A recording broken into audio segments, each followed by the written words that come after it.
लाहौर शहर का मतला जज़्बी अबरआलूद मानसून बारिशों का दूसरा स्पेल आज से शुरू होगा। महकमे मौसमियात के मुताबिक 24 जुलाई तक मुख्तलिफ इलाकों में बारिशों की पेशगोई। आज भी लाहौर समेत मुख्तलिफ इलाकों में बारिश मुतवक्के है। लाहौर में अर्बन फ्लडिंग और नशीबी इलाकों में पानी जमा होने का खदशा। शहर का मौजूदा दर्जा हरारत 36 डिग्री सेंटीग्रेड रिकॉर्ड किया गया। जबकि मज़ीद तफसीलात जानते इस हवाले से समरा फातमा से जी समरा बताइएगा। जी बिल्कुल, शहर लाहौर के मौसम की अभी बात कर ली जाए तो मतला जुज़वी तौर पर अबरआलूद है। आसमान पर बादल मौजूद हैं, सूरज भी अपनी झलक दिखाता है और फिर बादलों की ओट में छुप जाता है। सुबह से ही ये धूप और छाँव का खेल जारी है, लेकिन फिर भी शहर के मौसम बेहतर महसूस नहीं किया जा रहा। इस वक्त दर्जा हरारत 36 डिग्री सेंटीग्रेड तक रिकॉर्ड किया जा रहा है और ये कहा जा रहा है कि ज़्यादा से ज़्यादा दर्जा हरारत 38 डिग्री तक जाएगा, जबकि कम से कम पारा 30 डिग्री तक रिकॉर्ड किया जाएगा।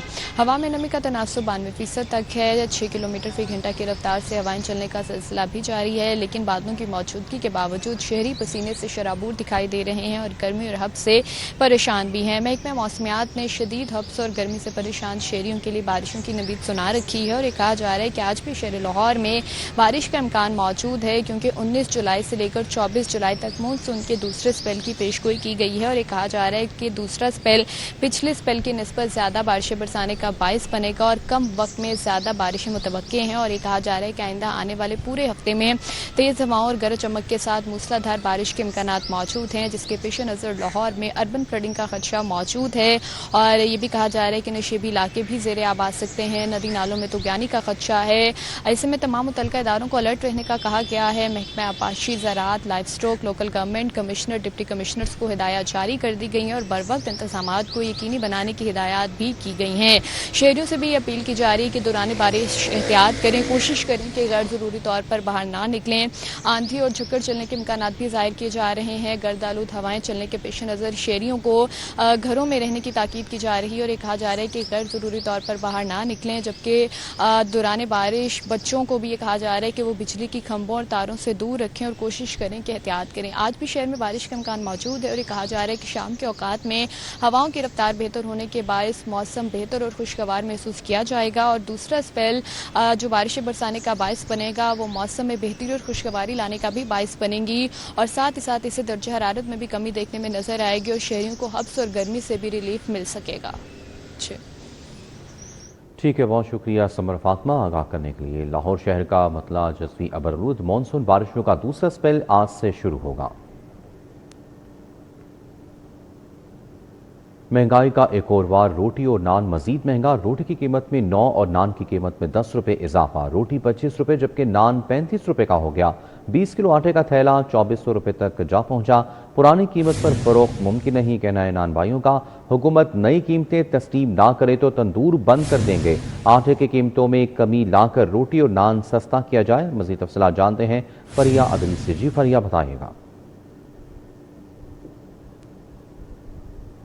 शहर भर में रोज़ाना की बुनियाद पर जो है वो अशिया जो है वो महंगी होती जा रही है। खाने पीने की अशिया में भी जो है वो इजाफा देखने को नज़र आ रहा है, जिससे महंगाई जो है वो बेकाबू होती हुई दिखाई दे रही है। महंगाई के पेश नज़र जो है वो नान भाइयों की जानिब से भी जो है वो रोटी और नान की कीमतों में इजाफा कर दिया गया है।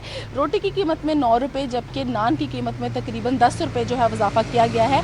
कीमतें बढ़ाने के बाद जो सादा रोटी की कीमत है वो 25 रुपये हो गई है, जबकि नान की कीमत 35 रुपये हो गई है, जिससे आम आदमी सफ़ेद पोश तबका खासा परेशान है। उनका कहना है कि महंगाई के दौर में जहाँ पे दूसरी अशिया खुर्दोनोश की कीमतों में इजाफा हुआ है, वहीं नान और रोटी की कीमतों ने आम शहरी मुतवस्सित तबके और मजदूर तबके को बुरी तरह मुतासिर किया है। एक आम आदमी के लिए एक 25 रुपये की रोटी और 35 रुपये का नान खरीदना खासा मुश्किल है, जबकि नान भाइयों का मौक़िफ़ ये है कि महंगाई ने उन्हें भी बुरी तरह मुतासिर किया है। ओपन मार्केट में 20 किलो आटे का तोड़ा जो है वो 24 रुपये फ़ी किलो के हिसाब से फ़रोख्त किया जा रहा है। उनका कहना है कि ऐसे में पुरानी कीमतों में रोटी और नान जो है वो फ़रोख्त करना खासा मुश्किल है। 2400 रुपये में ख़रीद कर दोबारा नई कीमतों का इतलाक़ लाजमी करना चाहिए। उनका कहना है कि हमने मुतअद्दिद बार इस बारे में बात भी की, लेकिन हुकूमत की जानिब से आटे की कीमतों में मुसलसल इजाफा हो रहा है, जिसके बायस मजबूरन नान और रोटी की कीमतों में जो है इजाफा किया जा रहा है। जबकि आम आदमी का कहना है कि हमारी यही दरख्वास्त है कि हुकूमत को चाहिए कि महंगाई को कंट्रोल करे, आटे के तोड़े की कीमत को कम करे, ताकि उन्हें सस्ते कीमत पे रोटी और नान वो ख़रीद सकें। जी ठीक है, बहुत शुक्रिया फरिया आगाह करने के लिए। पेट्रोलियम मसनूआत की कीमतों में इजाफे के असरात, पब्लिक ट्रांसपोर्ट के किराए में 10% इजाफा कर दिया गया। आपको अपडेट करें कि महंगाई का एक और बार रोटी और नान मजीद महंगा हो गया। रोटी की कीमत में 9 और नान की कीमत में 10 रुपये इजाफा किया गया, जबकि रोटी 25 रुपये और नान 35 रुपये का हो गया है। पेट्रोलियम मसनूआत की कीमतों में इजाफे के साथ पब्लिक ट्रांसपोर्ट के किराए में 10% इजाफा, पब्लिक ट्रांसपोर्ट के किराए में 80 से 900 रुपये तक इजाफा कर दिया गया है। गुज़िश्ता रोज सेक्रेटरी RTA की ट्रांसपोर्टर्स के साथ इजलास में किरायों में इजाफे पर इत्तफाक हुआ। सिटी बस टर्मिनल पर मुख्तलिफ शहरों को जाने और आने वाले मुसाफिर परेशान। आए रोज किरायों में इजाफे ने कमर तोड़ कर रख दी है। इसी हवाले से मजीद तफसीलात जानते हैं। ताहिर जमीर हमारे साथ मौजूद हैं। ताहिर, बताइएगा, किरायों में मजीद इजाफा कर दिया गया है?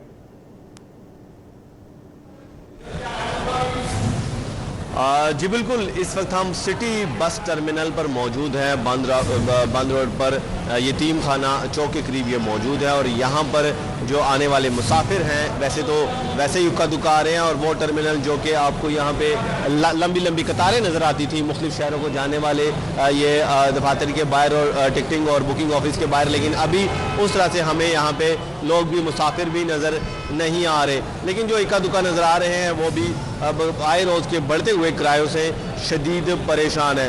चूँकि परसों रात जो पेट्रोलियम मसनूआत की कीमतों में एक दफ़ा फिर इजाफा किया गया है और पेट्रोल के साथ साथ जो डीजल है उसकी कीमत में लगभग 31 रुपये इजाफा किया है, जिसके बाद की कीमत 354 रुपये फ़ी लीटर हो गई है।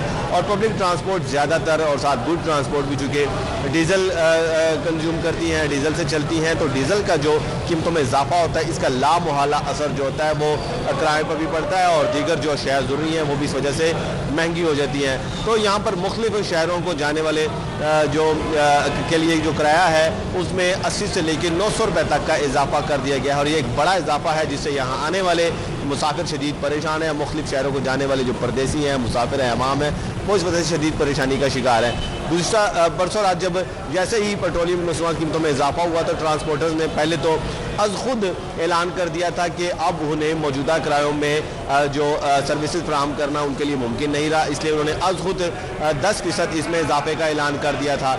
मिनी मज़दा एसोसिएशन की जानिब से, गुड्स ट्रांसपोर्ट की जानिब से, साथ साथ जो पब्लिक ट्रांसपोर्टर है उन्होंने भी अज खुद किरायों में इजाफा कर दिया था। उसके बाद हुकाम मुतहरिक हुए और गुज़श्ता रोज़ फिर सेक्रेटरी RTA राना मोहसिन की ज़ेरे क़यादत, उनकी ज़ेरे सदारत एक मुशावरती इजलास हुआ ट्रांसपोर्टर्स के साथ, जहाँ उन्हें कायल किया गया कि वो किराए में ज़्यादा इजाफा ना करें, कम अज़ कम इजाफा रखें। और जो दूसरी तारीफ ट्रांसपोर्टर का ये मौक़िफ़ था कि उनके लिए अब मुमकिन नहीं रहा कि वो पुराने किरायों में जो अपने बसें और ट्रांसपोर्ट चलाएँ, जिस पर इत्तेफाक उधर ये हुआ कि 10% का जो खुद साख्ता इजाफा इसे ऑफिशियल कर दिया जाए और उस इजलास में अब बाकायदा तौर पर मंजूरी दे दी गई। जो किराया अब खुद 10% बढ़ाया गया था उसे अब सरकारी सरपरस्ती में 10% का इजाफा कर दिया गया और इस वाले से नए किराएनामे भी जारी हो रहे हैं। आप मेरे पीछे यहाँ पे देख सकते हैं कि जो यहाँ पे जो किराएनामे थे अब वो भी अब नए आवेदन कर दिए गए हैं।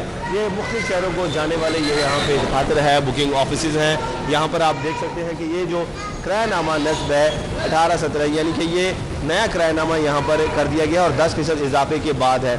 यानी कि अलीपुर का अगर देखें मोटरवे का किराया जो 3030 रुपये, 10% इजाफा इसका लगभग 30 रुपये इसमें बनता है, इसमें 30 रुपये बनता है 1000 का और लगभग 100 रुपये इसमें भी इजाफा बढ़ गया। तो मुख्तलिफ शहरों को जाने वाले जो किराए हैं इनमें 10% का इजाफा करने के बाद अब नए किराएनामे यहाँ पर आवेदन कर दिए हैं सिटी बस टर्मिनल बंद रोड पर।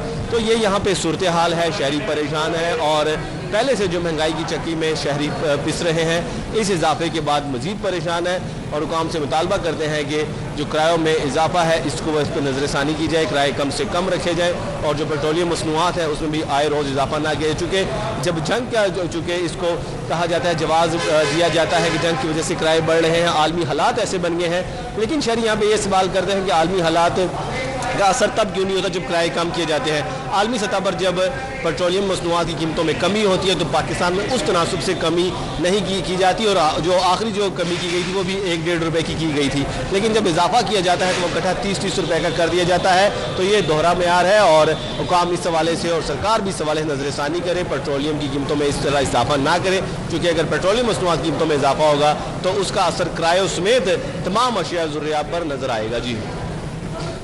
जी ठीक है, बहुत शुक्रिया ताहिर जमील खान आगाह करने के लिए। पेट्रोलियम मसनूआत की कीमतों में इजाफे के साथ पब्लिक ट्रांसपोर्ट के किरायों में 10% इजाफा। पब्लिक ट्रांसपोर्ट के किरायों में 80 से 900 रुपये तक इजाफा कर दिया गया। जिला इंतजामिया दूध दही की सरकारी कीमतों पर अमल दरामद कराने में नाकाम। ओपन मार्केट में दूध 200 से 240 रुपये फी लीटर तक फरोख्त।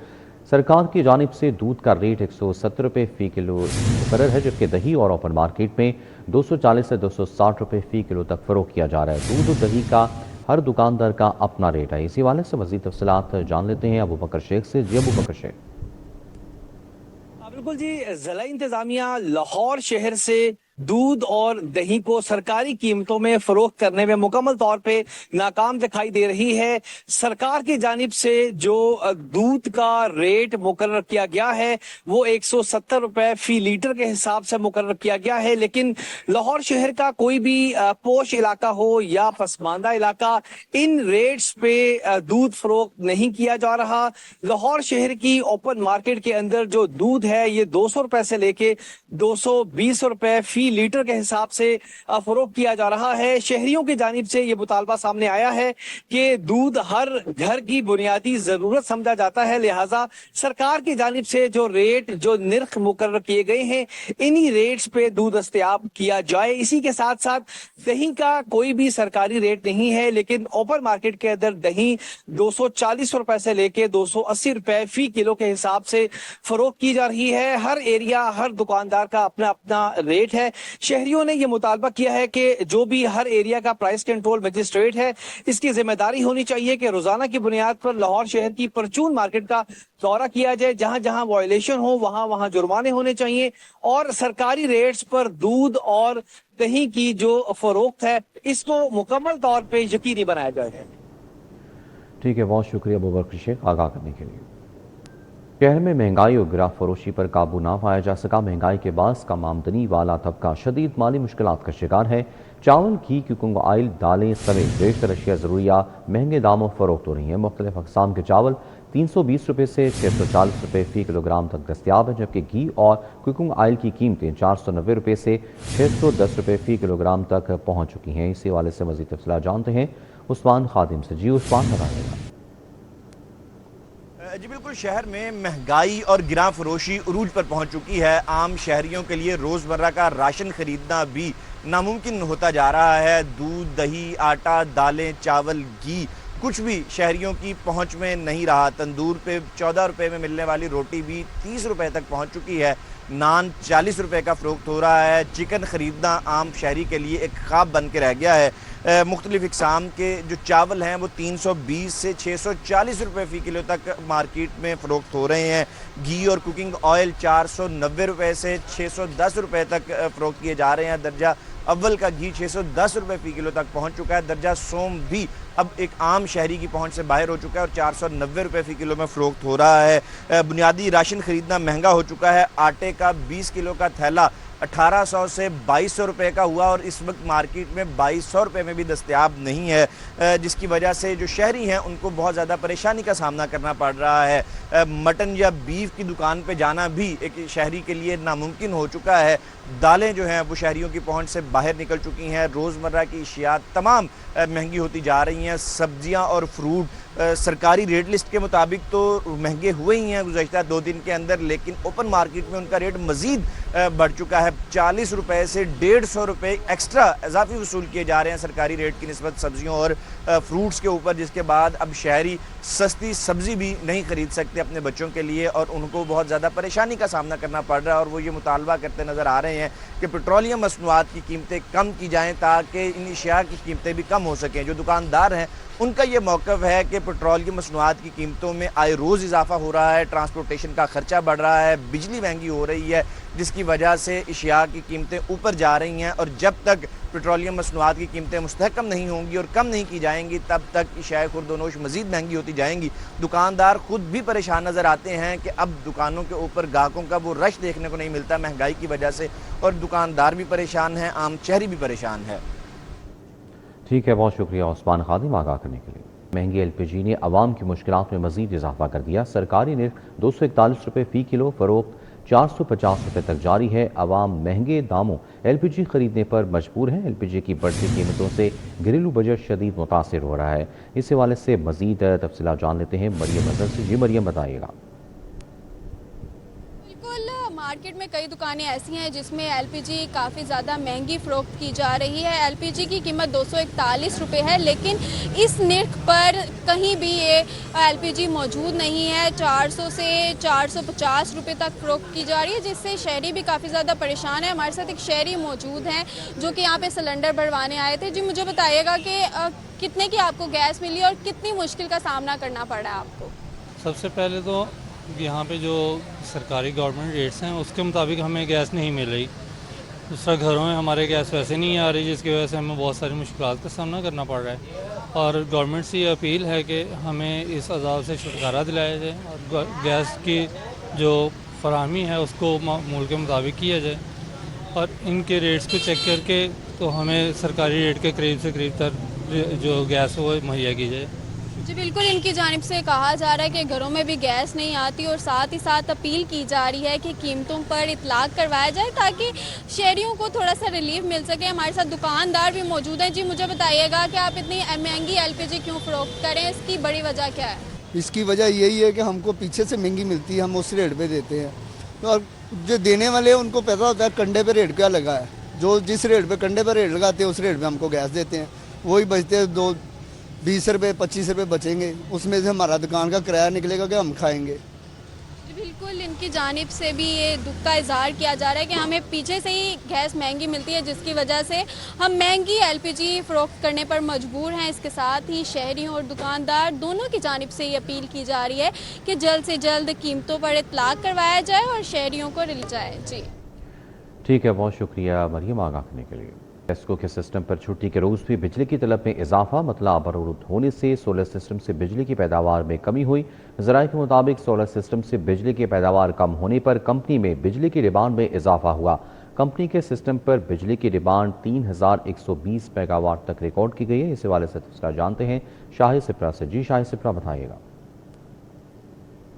जी बिल्कुल, गर्मी की शिद्दत बढ़ने की वजह से लाहौर इलेक्ट्रिक सप्लाई कंपनी के सिस्टम पर आज छुट्टी का रोज होने के बावजूद बिजली की तलब में रिकॉर्ड इजाफा सामने आया है। और दूसरी जानिब बताया जा रहा है कि क्योंकि शहर के मुख्तलिफ इलाकों में मतला अबर आलूद है और मतला अबर आलूद होने की वजह से सोलर सिस्टम से बिजली की पैदावार में भी नुमाया कमी देखी जा रही है। इस तरह आज इतवार के रोज भी लेस्को के सिस्टम पर बिजली की डिमांड 3100 मेगावाट से ज्यादा तक रिकॉर्ड की जा रही है। दूसरी जानिब नेशनल पावर कंट्रोल सेंटर से फराहमी तकरीबन 3350 मेगावाट है। इस तरह लेस्को के पास बिजली सरप्लस मौजूद है, लेकिन उसके बावजूद मुख्तलिफ इलाकों में लोड शेडिंग की जा रही है, चूँकि विफाकी हुकूमत की हदायत की रोशनी में वो इलाके जहाँ पर लाइन लॉसेज की शरह ज़्यादा है, सार्फिन बिजली चोरी में मुलविस हैं और कंपनी को खसारा बर्दाश्त करना पड़ता है, वहाँ लोड शेडिंग का शेड्यूल नाफिजुल अमल किया गया है। काबिल जिक्र बात यह है कि रात के औकात में शहर के मुख्तलिफ इलाकों में बिजली की बदतरीन लोड शेडिंग की गई। लेस्को की डिमांड तकरीबन 5500 मेगावाट तक गई, लेकिन फ्राहमी को कम किया गया। 500 से 600 मेगावाट का शॉर्टफॉल होने की वजह से मुख्तलिफ इलाकों में वक्फे से गैर एलानिया तौर पर लोड शेडिंग का सिलसिला जारी रहा, जिससे सार्फिन को मुश्किलात का करना पड़ा। जी ठीक है, बहुत शुक्रिया शाहिद सिप्रा आगाह करने के लिए। और यहाँ को बताएं कि कानून की जाली डिग्रियों की एक और बड़ी स्कैंडल का इंकशाफ। पंजाब बार कौंसिल की तारीख की बड़ी कार्रवाई। 1133 वकला के लाइसेंस मअतल। लॉ डिग्रियों की तस्दीक ना कराने पर 1133 से वकला के लाइसेंस मअतल कर दिए। मज़ीद तफसीलात जानते हैं मलिक अशरफ से, हमारे साथ मौजूद हैं। जी मलिक अशरफ, बताइए। जी बिल्कुल, ये पंजाब बार कौंसिल की तारीख की सबसे बड़ी कार्रवाई है, जिसमें जाली डिग्रियों के इंकशाफ पर 1133 वकला के मजीद लाइसेंस मुअत्तल कर दिए गए हैं। और इससे पहले भी पंजाब बार कौंसिल ने गुज़श्ता हफ्ते 125 वकला के लाइसेंस मुअत्तल किए थे। अब लॉ डिग्रियों की तस्दीक ना कराने पर जो मजीद है वो 133 वकला के लाइसेंस मुअत्तल किए गए हैं। शाह अब्दुल लतीफ भट्टाई यूनिवर्सिटी के मजीद 62 वकला के लाइसेंस भी मुअत्तल कर दिए गए हैं। और शाह अब्दुल लतीफ भट्टाई यूनिवर्सिटी के बुनियाद पर इंटीमेशन जमा करवाने वाले 128 अफराद को भी आखिरी मौका दिया गया है और उन्हें हिदायत की गई है कि 25 जुलाई को सबूतों और HSC की तस्दीक के हमरा पेश हों। और इस हवाले से ये इकदाम जो है वो क्रेडिट जाता है chairman executive committee Punjab bar council Fakhar Hayat Awan को जिनकी मजदूरी के बाद इतने बड़े पैमाने पे जाली डिग्रियों की बुनियाद पे वकला के लाइसेंस मुअत्तल किए गए हैं और उन्हें तलब किया गया है मजीद कार्रवाई के लिए 25 जुलाई को।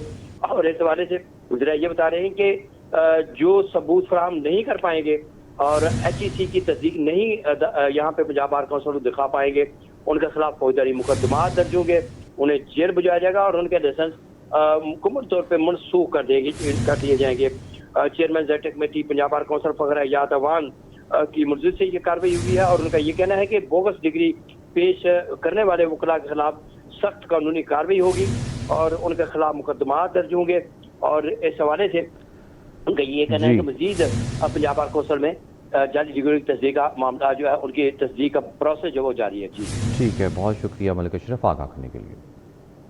गैर कानूनी और गैर रजिस्टर्ड ड्राइविंग स्कूल्स के खिलाफ कार्रवाई, CTO लाहौर का गैर कानूनी और गैर रजिस्टर्ड ड्राइविंग स्कूल्स के खिलाफ क्रैकडाउन का हुक्म। मज़ीद तफसीलात जानते हैं आबिद चौधरी से। जी आबिद बताइएगा।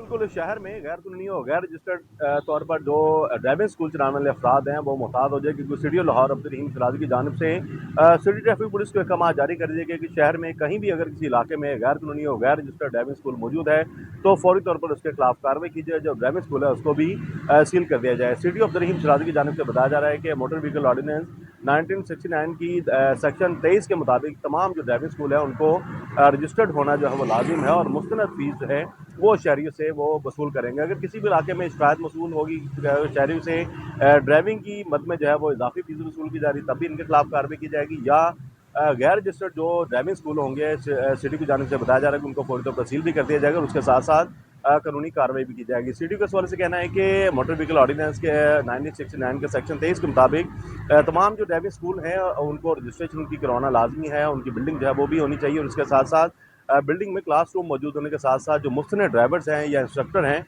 उनका होना भी जो है वो लाजिम है। क्योंकि देखने में ऐसा आ रहा है कि ना तो मुस्तनद इंस्ट्रक्टर मौजूद हैं, ना ही बिल्डिंग मौजूद है और ना ही क्लासरूम मौजूद है जहाँ पर ड्राइविंग सीखने वाले अफराद को इस वाले से लेक्चर दिया जाए। तो शहर की जानिब से बताया जा रहा है कि अगर किसी भी इलाके में ड्राइविंग स्कूल जो कि गैर रजिस्टर्ड है, गैर कानूनी तौर पर बनाया गया तो सेक्टर इंचार्जेस हैं वो इस चीज़ की निशानदेही करेंगे, जिसके बाद ट्रैफिक पुलिस की जानिब से कार्रवाई की जाएगी। सिटी के इस वाले से ये भी कहना है कि सिटी ट्रैफिक पुलिस की जानिब से शहर के 8 मकामात पर ड्राइविंग स्कूल बनाए गए हैं जहाँ पर शहरी जो फीस अदा करने के बाद जो मर्द व ख़वातीन हज़रात हैं वो माहाना की बुनियाद पर जो है वो ड्राइविंग वहाँ से सीख सकते हैं। तो सिटी की जानिब से भी बताया जा रहा है कि शहरी अगर किसी इलाके में गैर कानूनी और गैर रजिस्टर्ड ड्राइविंग स्कूल देखते हैं तो उसकी भी फौरी तौर पर ट्रैफिक पुलिस को इत्तला दें ताकि इनके खिलाफ कानूनी कार्रवाई की जा सके। शुक्रिया आबिद चौधरी आगाह करने के लिए।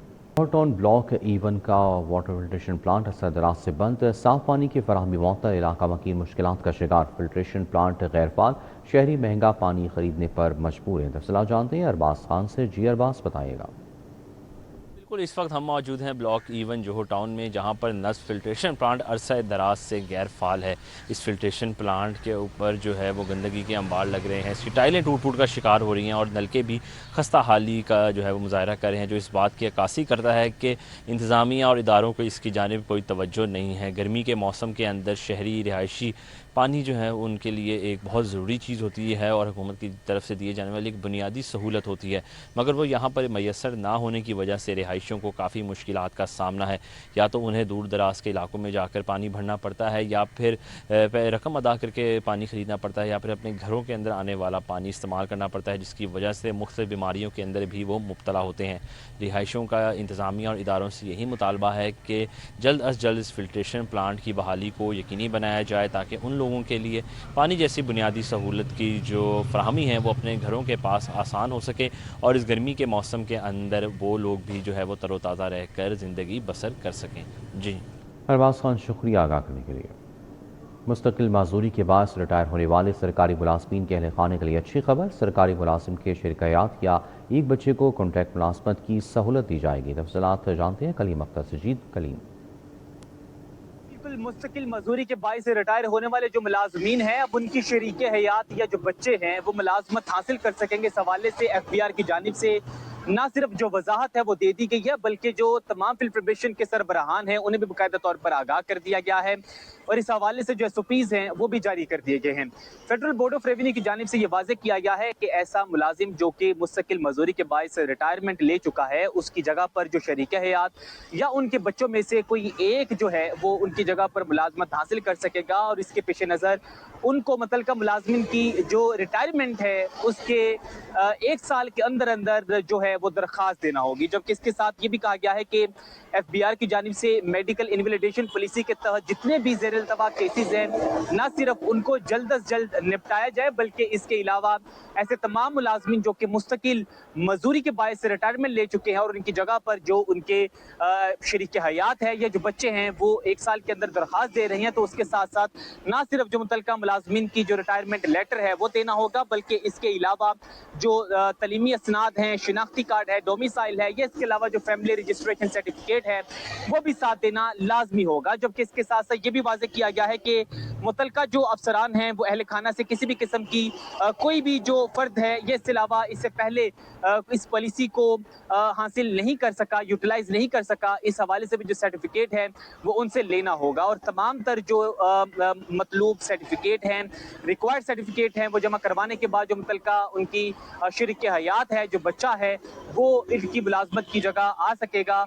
FBR की जानिब से न सिर्फ इस हवाले से इंफॉर्मेशन के सरबराहान को आगाह कर दिया गया है, बल्कि जो मुख्तलिफ टैक्स दफातर हैं उनके चीफ कमिश्नर्स और जो चीफ कलेक्टर्स हैं उनकी भी बाकायदा तौर पर इस हवाले से आगाह कर दिया गया है। जी कलीम अख्तर, शुक्रिया अपडेट करने के। पंजाब दानिश स्कूल में 8,82,99,000 रुपए के मोबिलाइजेशन एडवांस की अदम रिकवरी का इंकशाफ हुआ है।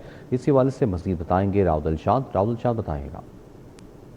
बिल्कुल जी, पब्लिक अकाउंट्स कमेटी 1 में दानिश स्कूल अथॉरिटी की 2 ऐसे मंसूबे थे जो कि जिसके हवाले से इंक्वायरी जब सामने आई तो ऑडिट में ये इंकशाफ किया गया है कि 8,82,99,000 रुपये एडवांस मोबिलाइजेशन के लिए महकमा की जानिब से अदा किए गए कॉन्ट्रैक्टर्स को, लेकिन उसकी रिकवरी जो है वो नहीं की गई। आपके बताएं कि मजमूई तौर पर तो 10 करोड़ से ज़ायद किए गए थे, लेकिन अब इन दोनों मंसूबों के हवाले से पब्लिक अकाउंट्स कमेटी ने ये जो है वो वाज़ेह अहकामात जारी किए हैं कि 8 करोड़ से ज़ायद जो रिकवरी है इसको फौरी तौर पर वापस लिया जाए बसूरत दीगर इन दोनों पैराज को, जो कि पैरा नंबर 31 और 32 है, इनको किसी सूरत में भी निपटाया नहीं जाएगा और इनको इल्तवा में रखा जाएगा। आपके बताएं कि इन दोनों पैराज की तस्दीक के हवाले से भी अहकामात जारी कर दिए गए हैं। 8,82,99,331 रुपये की रिकवरी कई साल गुजरने के बावजूद नहीं की गई। ये 2 बेसिकली जो प्रोजेक्ट हैं जिसके हवाले से जो वर्किंग पेपर सामने आया है, जबकि ये ज़िला बक्कर के बॉयज़ एंड गर्ल्स स्कूल मनकेरा के ये दोनों प्रोजेक्ट्स हैं जिनमें ये बेज़ाब्तियाँ जो है वो सामने आई हैं। आपको बताएं कि इस हवाले से वाज़ेह तौर पर जो अहकामात हैं वो जारी कर दिए गए हैं और महकमे ने ये मौक़िफ़ इख्तियार किया है कि इस रिकवरी के हवाले से डिप्टी कमिश्नर लाहौर को लैंड रेवेन्यू एक्ट 1967 के तहत बाकायदा जो है वो दरख्वास्त भी दी जा चुकी है, केस भी भिजवाया जा चुका है। जबकि इससे कबल बताया ये भी गया कि FIA को भी ये केस जो है वो अरसाल किया गया था, लेकिन अभी तक इंक्वायरी में किसी को जिम्मेदार नहीं ठहराया गया, किसी का तयन नहीं किया गया। जबकि ऑडिट हुकाम ने यह दावा किया कि मुतअद्दिद मरतबा मरासला जात जारी किए गए, लेकिन इस हवाले से कोई इंक्वायरी रिपोर्ट जो है वो हतमी तौर पर ऑडिट हुकाम के पास नहीं पहुंची। इसीलिए ये जो पैरा नंबर 31 और पैरा नंबर 32 है ये इसी वजह से सामने आए हैं और इस हवाले से किसी भी जो जिम्मेदार का जो वो तयन भी नहीं किया गया। फिलहाल पब्लिक अकाउंट्स कमेटी ने ये फैसला दे दिया है कि हर सूरत में ये रिकवरी 100% यकीनी बनाई जाए, बसूरत दीगर जो है वो ये केसेस जो हैं वो तहकीकाती इदारों को अरसाल किए जाएंगे। जी राउदल शाद, बहुत शुक्रिया आगाह करने के लिए। हल्का PP 153 में जारी मुख्तलिफ तरक्याती मनसूबों पर पेश रफ्तार अहम इजलास की सदारत सूबाई वज़ीर सेहत ख्वाजा सलमान रफ़ीक ने की। Deputy director LDA Aqeel XEN वासा सलमान मिर्ज़ा की शिरकत, SDO वासा सुल्तान, SDO MSCL आमिर हमायूं और दीगर अफसरान की शिरकत। अफजल कम्बो, साबिक वाइस चेयरमैन अफजल बशीर, सईद अखलास शाह की शिरकत। PP 153 में सैकड़ों गलियों की मरम्मत मुकम्मल हो चुकी है। ब्रीफिंग में बताया गया कि मुख्तलिफ तरक्याती स्कीमों पर तेज़ी से काम जारी है। अवामी मसाइल का हल हुकूमत की अव्वलीन तरजीह है। रावी से मोट समनाबाद तक मुस्लिम लीग नून की हैवी बाइक्स और मोटरसाइकिल रैली, इस हवाले से मजीद बताएंगे। तला अशरफ हमारे साथ मौजूद है। जी तला, बताइएगा। बिल्कुल, कश्मीर में होने वाले इलेक्शन के हवाले से पाकिस्तान मुस्लिम लीग नून लाहौर की जानिब से आज रैली का एहतमाम किया गया है, जो कि बाइक रैली है। और मियां मरगूब जो कि वाइस चेयरमैन हैं LDA के, वो मेरे में मौजूद हैं, उनसे गुफ्तगू करते हैं और जानते बताइएगा मियां साहब किस लिए इस रैली का एहतमाम किया है, इससे क्या फ़ायदा होगा, क्या नुकसान होगा, और जो कश्मीर का इलेक्शन होने जा रहा है वो कैसे देखते हैं, पाकिस्तान मुस्लिम लीग नून के हक़ में किस तरह बेहतर? देखिए, 27 जुलाई को कश्मीर इलेक्शन होने जा रहे हैं, तो आज ये रैली का एहतमाम कश्मीरी वोटर्स को गरमाने के लिए यहाँ के दोस्तों ने इसका ऐलान किया शाहिद चौधरी साहब की क़यादत में। मैं समझता हूँ कि ये इलेक्शन की गहमा गहमी का इलेक्शन कैंपेन का एक हिस्सा होता है कि आप अपने वोटर को अपनी तरफ अट्रैक्ट करते हैं। और PMLN एक वाहिद जमात है जिसने हमेशा कश्मीरियों के हकूक़ के लिए जद्दोजहद जारी रखी है और कभी भी इसके ऊपर कम्प्रोमाइज़ नहीं किया, और हमेशा करारदादें, अक़वाम मुत्तहिदा की करारदादों पर अमल करने के लिए पूरी दुनिया को जो है इसके ऊपर अपना मौक़िफ़ सामने रखा है और कभी इसके किसी मसलत और का शिकार नहीं हुए। और मैं समझता हूँ कि PMLN ही एक वाहिद जमात है जो कश्मीरियों के हकूक़ के लिए जद्दोजहद करती है, और राइट ऑफ सेल्फ डिटर्मिनेशन के लिए मैं समझता हूँ कि इससे बेहतर खिदमात मुस्लिम लीग नून के अलावा किसी और पार्टी की नहीं है। और यही वो रिश्ता है जिसकी बुनियाद पर मैं समझता हूँ कि कश्मीरी वोट जो है वो PMLN को, मियां मोहम्मद नवाज शरीफ साहब की पार्टी को वोट देते हैं, और इंशाल्लाह 27 जुलाई को इसके नताइज अल्लाह ताला की मेहरबानी से कामयाबी की शक्ल में हमारे सामने आएंगे। शाहिद चौधरी साहब, आप बताइएगा, ये कारकुनान को भी इकट्ठा किया और रैली का एहतमाम, क्या पैगाम है? मैं यही पैगाम देना चाहता हूँ जो कि कश्मीर हमारी शाहरग है, और हमारे कायद ने हमें कहा कि जी इस शाहरग को हमने हमेशा अपने लिए पूरा मन रखना है और अपने साथ रखना है। बिल्कुल ठीक है, यहाँ पे इनकी जानिब से भी मैसेज दिया जा रहा है और रैली का एहतमाम किया गया है। बाइक सवार हैं और रैली जो है वो समनाबाद मोड़ से होती है दोबारा वापस यहाँ पर जो कि मून मार्केट में पहुँचेगी और इख्तिताम पर देगी। तला अशरफ, बहुत शुक्रिया आगाह करने